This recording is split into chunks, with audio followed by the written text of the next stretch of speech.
Buti lang meron dito.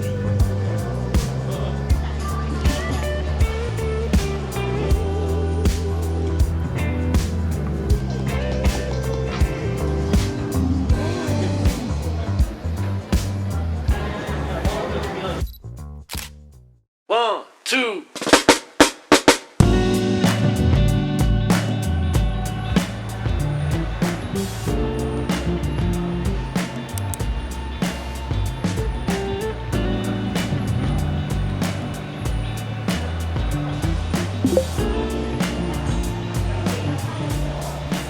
Okay, hi guys. Nandito na ako sa Power Plant Mall and magla-lunch lang muna ako dito sa Mary Grace.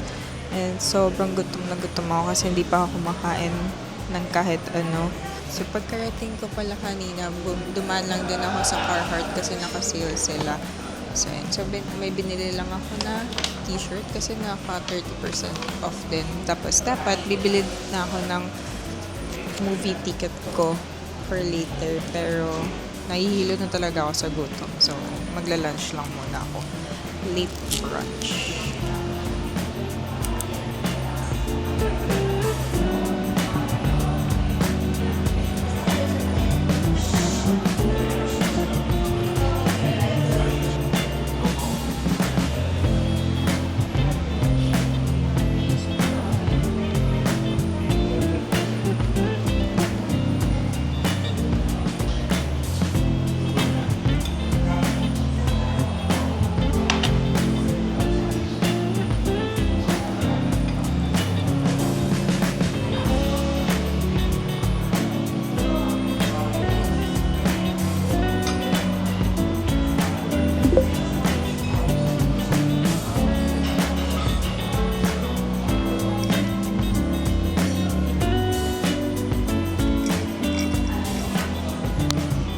So, dapat ang gagawin ko dito after ko mag-lunch, mag-edit sana ako ng vlog. Pero hindi ko na kasi dinala yung laptop ko. Kasi medyo late na rin ako nakaalis kanina. Mabibigatan lang ako kapag dinala ko yung laptop ko. Tapos, hindi ko rin naman pala siya magagamit gaano. Ang goal ko today is matapos tong book na to. More than half na ata ako dito sa book na to. This book actually from Gel. So, meron kasi kaming bagong tradition. Sinimulan lang namin siya this year actually. Every time na magkikita kami and pupunta kami ng bookstore, mag-exchange kami ng books. So, siya yung pipili ng book for me and ako yung pipili ng book for her. Tapos, surprise yun. Hindi namin alam kung ano yung kukunin namin sa isa't isa. So, ito yung book na binigay niya sa akin. Thriller book din siya. Nahihilig kasi kami sa mga thriller books lately. Like, sobrang gustong-gusto namin si Frida McFadden. Napuyat ako actually kagabi kakabasa nito. Parang 2 a.m. na ata ako nakatulog. And so far, nagugustuhan ko siya. So, gusto ko siyang matapos today kasi mamaya gusto kong bumili ng isa pang book sa National Bookstore or sa Fully Book.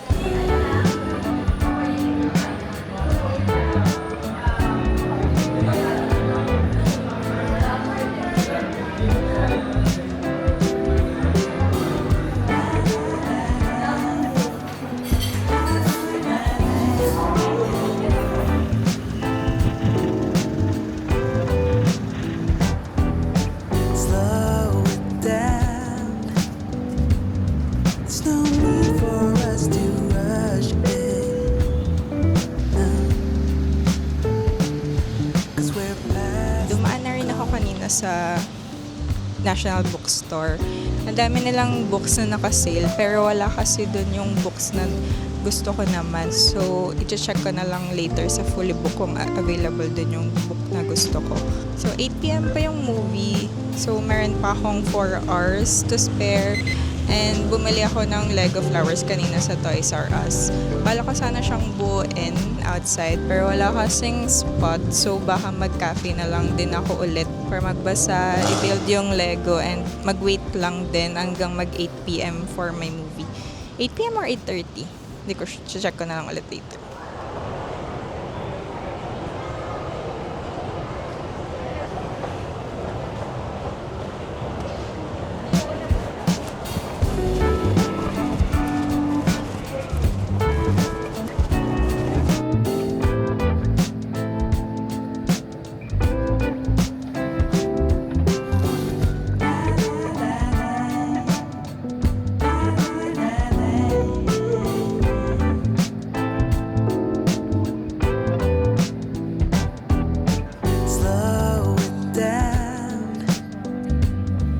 no need for us to rush it.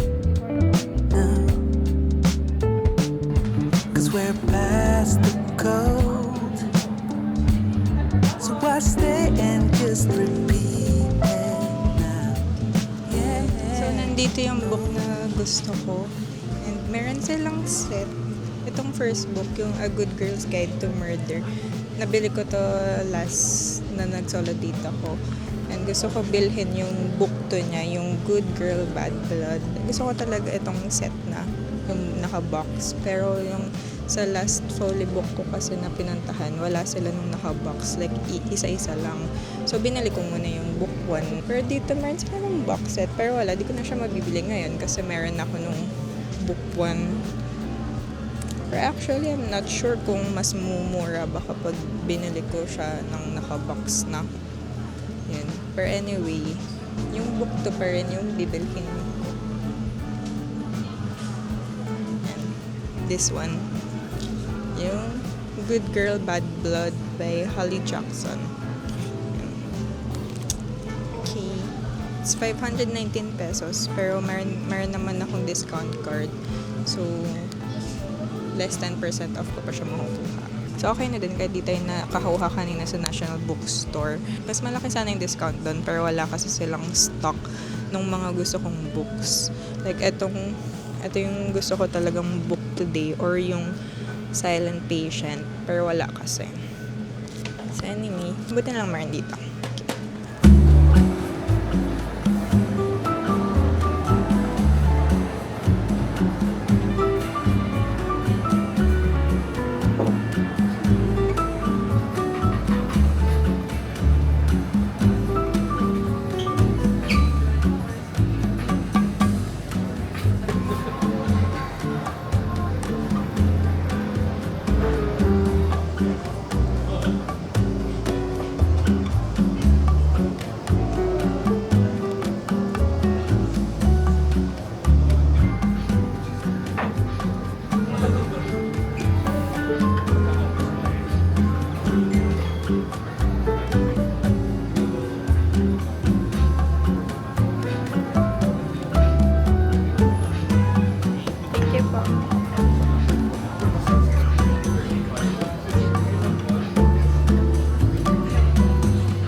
Okay, so someone ay recommended Wasachi kasi nagustuhan niya daw. Pero meron din akong nakitang mga reviews na medyo watered down daw siya. So, medyo na-intriga ako na i-try din siya. So, I got their coconut matcha latte. First time ko actually try yung coconut milk sa matcha. And actually, nagustuhan ko naman siya. Like, nalasahan ko din yung coconut milk. Medyo milky siya for me, pero buti na lang kasi masarap naman yung combination ng coconut milk sa matcha. So, yan. Goods naman siya. I might try to make coconut matcha latte at home din. Then, kailangan ko lang maghanap siguro ng masarap talaga na coconut milk. So, I still have mga 3.5 hours to spare bago yung movie. So, bubuin ko lang muna yung Lego and magbabasa lang ako ng book while waiting mag 8:30 p.m. Like, binigay na lang nila sa akin na naka-wrap na. Well, cute din naman. Kasi parang ako nag-open ng gift. By the way, this solo date is actually sponsored by you guys kasi I got monetized sa YouTube nung start ng 2026. And recently ko lang kasi na-set up yung payment details, something ganon.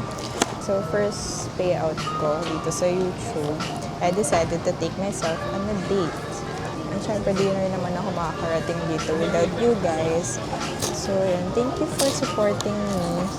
and coming along with all of my adventures in life. Lahat ng side quests, lahat ng travels, lahat ng solo dates. So thank you for staying and supporting.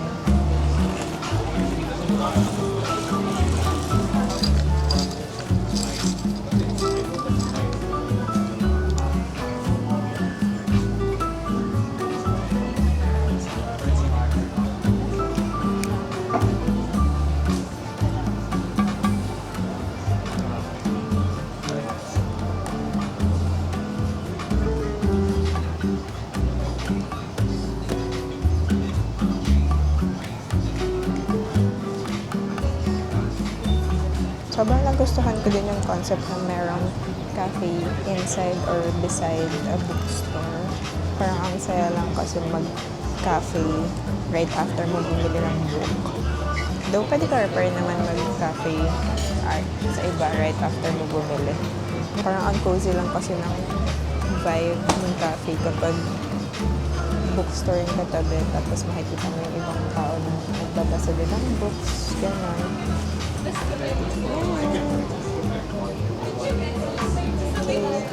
Cute.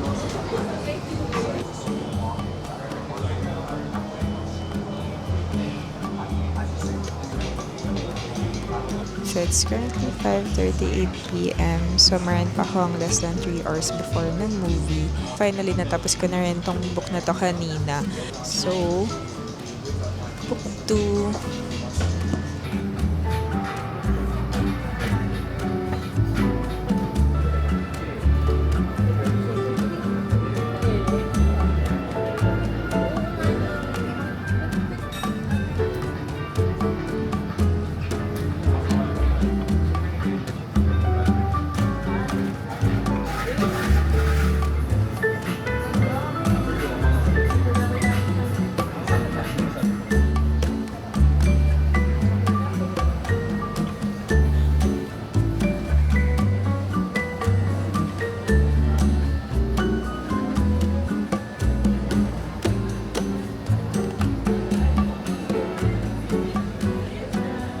Stop na muna ako magbasa. Ko-continue ko na lang later pagka-uwi ko or pag may time ako sa weekend. I'm really happy kasi I'm slowly starting to have a mini collection of physical books. So medyo inaunti-unti ko lang since wala pa akong enough space sa shelves ko. Kasama mo na ang daming anik-anik. I like collecting books na alam kong sulit siyang i-collect as a physical book.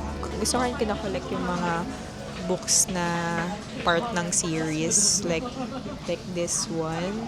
And yung books from the same author na nagugustuhan ko talaga.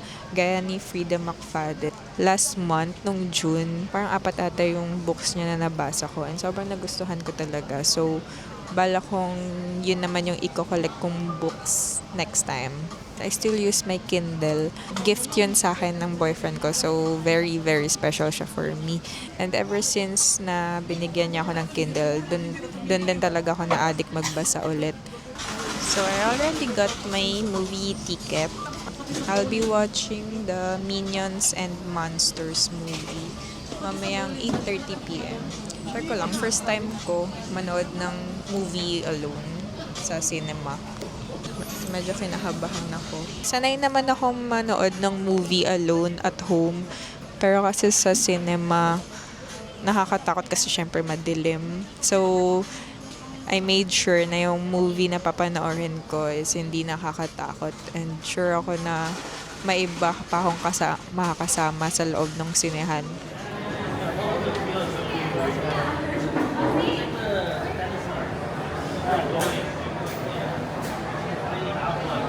A second home para sa pamilyang Pilipino. Kaya, we have to be responsible for what we put out there. At maging maingat sa bawat karakter na aming ginagampanan. At Nandito na ako sa loob ng cinema. And pagpasok ako pala yung tao. Like, mag-isa pa lang ako. So, medyo natatakot ako. Like, naisip kong lumabas muna ulit. Kasi natatakot ako mag-isa. Pero buti na lang, bago ako lumabas, may pumasok din naman na dalawang tao. So, may kasama na ako. Seeing you talking to these things. You talking nonsense again? Uh-oh.